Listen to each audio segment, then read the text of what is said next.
told my boss I was going to be leaving that summer to move to Napa to learn how to make wine. And he rightfully thought I was crazy.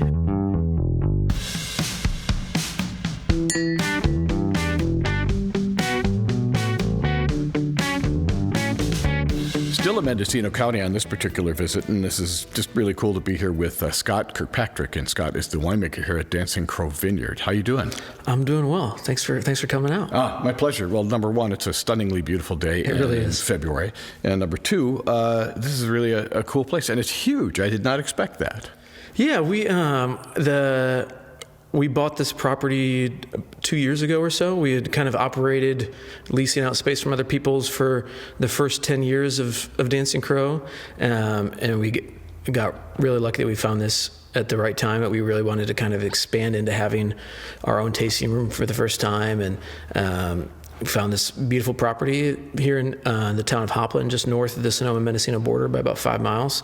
And it's a gorgeous place to be. I want to talk about the tanks, barrels, whatever you refer to them behind you. They're monsters. Rarely do I get to see them at wineries. So can you tell me about those? Yeah, so we've got 10 large casks or foudres in French, Foudre.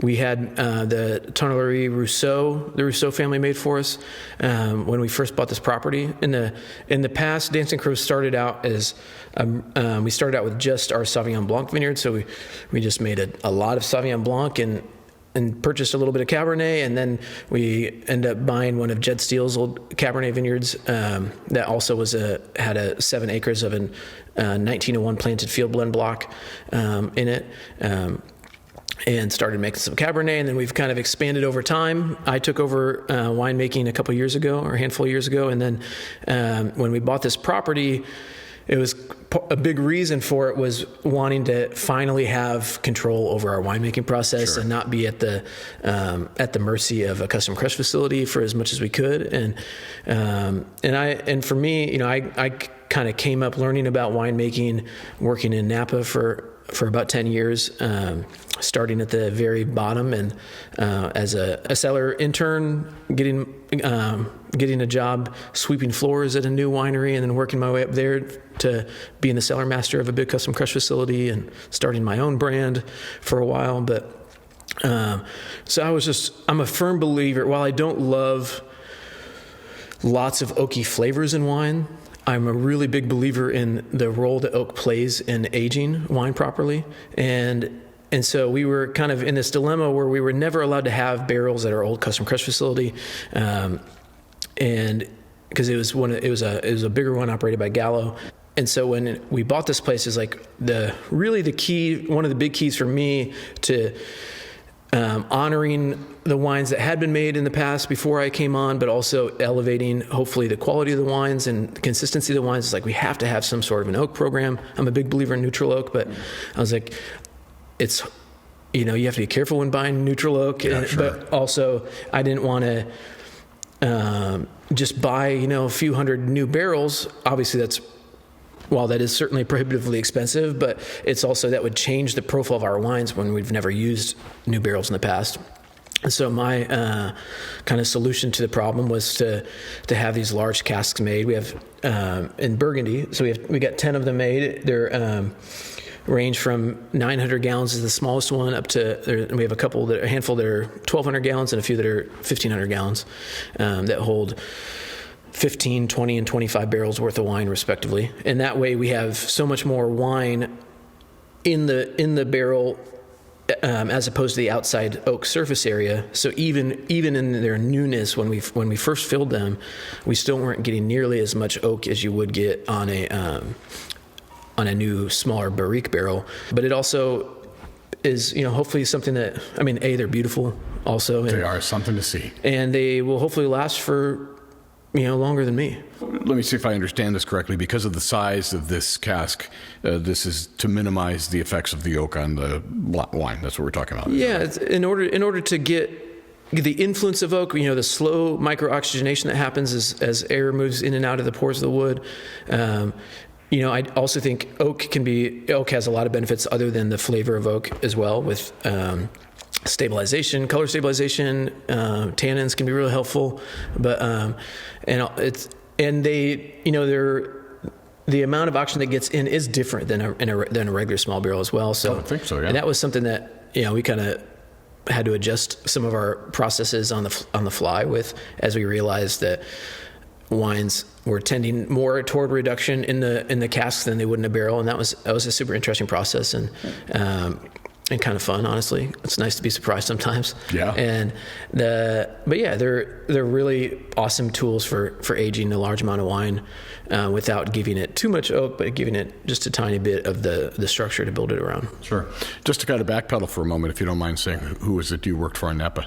I did my first internship with a place in St. Helena called Honeycut, which is a custom crush facility. And then I got hired by, at the time, I was the first employee when they hired a place called 1111. They hired me to sweep the floors, and I worked my way up there to eventually being the cellar master for a few years. And I started my own project called Mountain Tides while I was there, where I just made Petite Sirah from around California in kind of a lower alcohol, lighter, slightly lower alcohol, slightly lighter style than a lot of people were doing it at the time. And that was a fun project that did well until I had some life changes that happened during the pandemic that made it so I wanted to move on to do something else. And I knew of Dancing Crow through actually two of the winemakers that were consulting winemakers at Honeycut when I did my first internship. They were the original winemakers for Dancing Crow, and their assistant winemaker was my supervisor at that first job and was still a good buddy of mine. And so I'd known of Dancing Crow for a while and wanted to, and was kind of looking for a bit of an off-ramp, and they happened to need some help at the time. And then once they kind of realized I could handle things, they were like, "Oh, by the way, we're going to step down." So, nice. Which I was not planning on, but it's worked out pretty well. Yeah, it worked out real well. Yeah. What I never knew about winemaking culture, I moved out. I didn't even know wine existed until I was in my early 20s. Really, my dad was a Baptist preacher, and we did. Oh yeah, not a lot of wine around there. Alcohol was so strictly forbidden, and that we didn't even know people who drank. And but then when I started waiting tables in Louisville, Kentucky, when I was in my early 20s, I got to work for some people. One of whom, while I was working there, passed his master sommelier exam. So I got to have a really great education in the wines of the world, and in wine consumption and wine education from a non-production standpoint. And when I eventually realized I was more passionate about wines than I was about restaurants, I sold everything I owned and moved out here with no money because I didn't own anything of value. But and I just wanted to learn how to make wine. And even though I had passed some sommelier exams or whatever, stepping into a cellar was like a pretty sharp slap in the face of, oh, I don't know what any of these things do. Obviously, this is when the bug bit you. But the idea of taking this on as a real career, first of all, it's not for the faint of heart. You already know that. But second of all, it is all or nothing. Yeah. And it does take over your life. That had to be kind of a, I'm a young guy. Really? Is this what I want to do? My subsistence was based off of being a touring musician for several years, which was a fairly meager existence. And it also, I was touring full-time for a handful of years and started to feel like I was losing myself and parts of myself that felt really important to me. And so I had been playing music for a while, and I'd started waiting tables in my early 20s. Throughout my mid-20s is when I was really touring a lot. And I realized that I felt a little lost. I felt ungrounded and kind of adrift, and decided that I was going to move back to Louisville full time and try to kind of reorient myself to kind of see what I want to do with my life. Because I was like, I'm getting into my late 20s. It's time to kind of decide what I want to be doing. Getting old. Yeah, I know. It's funny to think about. I didn't go to college. I don't have any marketable skills really, other than the fact that I used to work in this restaurant, and I know more about wine than the average person. And so I ended up getting a job helping open up a really incredible restaurant in Louisville right at the end of 2011. And it was called Rye. And I think it was just a really phenomenal restaurant. It's been a huge part of me being a productive adult, is that job whipped me into shape quite a bit.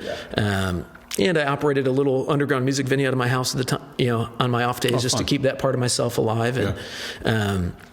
And I just, as I really dug in and got into the kind of managing the wine program and tasting and going through, the first 2 quartermaster sommelier exams, that was when I was like, man, wine is really the thing that lights me up. And while I'm not certainly not good at everything, I think one of my real skills is recognizing when I am either on or off my path. And I try to be really sensitive to listening to that voice inside of me. And I could just tell that I needed to, my tendency coming up in my 20s was to, when I got uncomfortable and I recognized that I wasn't where I was supposed to be, I would just do a total 180 and do something completely different. This was the first time where I was like, I'm going to actually build on the thing that I was doing before. And it's like, oh, this is like how you make healthy growth in your life. Where it's like, I'm not totally doing a 180. I'm taking this thing that I love and have been feeding as part of myself, and now I'm going to invest in this part of myself that was kind of on the side, but I really want to focus on this now. Very good. And it seemed like it had a better shelf life than music for income. I was at a wine shop. There was a winemaker that had come in from Mendocino County, actually, and I didn't put this together until fairly recently. And I was just kind of talking to him as somebody who was interested in wine, and he was just like, and he told me about the idea of harvest internships, and it kind of blew my mind, to be honest with you, because I had never had, just in my worldview, I'd never had the idea of that winemaking could be a job that you would have. I went to the restaurant the very next day and told my boss I was going to be leaving that summer to move to Napa to learn how to make wine, and he rightfully thought I was crazy. Sure. And he said, oh, so did you get a job? And I said, no. I was like, but I'm going to find one. Sure. And he's like, so do you have like connections? You know people? And again, I said, no, but I'm going to find a way to get there. And I just know that that's the direction I need to be pointed. And so I've got to jump in all or nothing. For Dancing Crow here at the winery, is this the kind of tasting room people can just come on into, or do you take walk-ins, or do you have to have an appointment? How does that work? We absolutely take walk-ins here. We're in the town of Hopland again. We're 93 miles north of the Golden Gate Bridge, right on the 101, and you'll hit our driveway. In March and into the summer, we'll be open 6 or 7 days a week. And for our listeners who'd like to learn about you as well as Dancing Crow online, what is your website? It is www.dancingcrow.com. How amazing. I would have never expected that.